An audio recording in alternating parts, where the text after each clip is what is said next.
Set A is made up of 1, 2, 3, 5 and set B 4, 6, 9.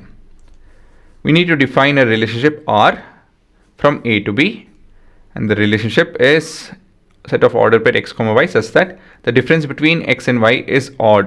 X belongs to set A and y belongs to set B. Write R in roasted form.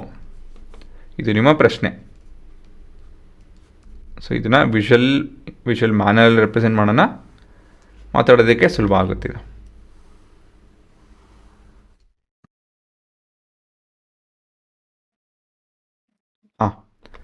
Set A, set B, ನಿಮ್ಮ relationship R, and the elements involved are 1, 2, 3 and 4. Set B ಅಲ್ಲಿ 4, 6 and 9. ಸರಿನಾ? So ಇವಾಗ ಅವ್ರು ಏನು ಕೇಳ್ತಾ ಇದ್ದಾರೆ ಅಂತ ಹೇಳಿದ್ರೆ, ಎಕ್ಸ್ ಇಲ್ಲಿಂದ ಬರುತ್ತೆ, ವೈ ಇಲ್ಲಿಂದ ಬರುತ್ತೆ. The difference between x and y ಅಂತ ಹೇಳಿದ್ರೆ ಏನೋ, ಸೊ ಇಲ್ಲಿ ಏನು ಪ್ರಶ್ನೆ ಅಂತ ಹೇಳಿ ಅರ್ಥ ಮಾಡ್ಕೊತಾ ಇದ್ದೀವಿ. ಎಕ್ಸ್ ಮತ್ತು ವೈ ಅಲ್ವಾ, ವ್ಯತ್ಯಾಸ ಬಂದು ಆಡ್ ಇರಬೇಕು. ಸರಿನಾ?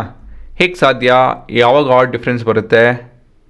ಎಕ್ಸಾಂಪಲು 4 - 5 ಇಲ್ಲ ಅಂತ ಹೇಳಿದ್ರೆ 10 - 3 ಅಂತ ಹೇಳಿದ್ರೆ ಒಂದು ಈವನ್ ಇದ್ದು ಮತ್ತೊಂದು ಆಡ್ ಇತ್ತು ಅಂತ ಹೇಳಿದ್ರೆ this will be add.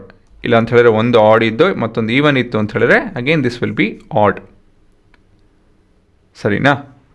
So ಇದನ್ನು ಮನಸ್ಸಲ್ಲಿ ಇಟ್ಕೊಂಡು ನೋಡಿ, ಇವಾಗ ಉತ್ತರ ಆರಾಮಾಗಿ ಕಂಡುಹಿಡಿಬೋದು. This is odd, so will related to even numbers. So ಅದೇ ರೀತಿಯಲ್ಲಿ ಇದು ಆಡ್ ಇದೆ, I am relating it to even numbers.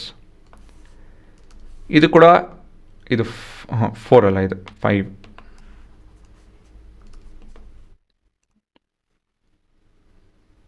Colour ಯಾವುದು? ಕೆಂಪು.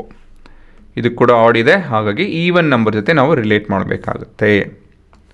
ಸೊ ಕೊನೆಯದಾಗಿ 2 ಇದೆ, that is related to your 9. ಸರಿನಾ? ಬೇಸಿಕಲಿ ಯುವರ್ ಸೆಟ್ ಎಲ್ಲ R is made up of 1, 4, 1, 6, 2, 9 ಅದಾಯಿತು. ಅಂದಮೇಲೆ 3, 4, 3, 6 ಆಮೇಲೆ 5 and 4, 5 and 6. ಇದು ನಿಮ್ಮ ಔಟ್ಪುಟ್.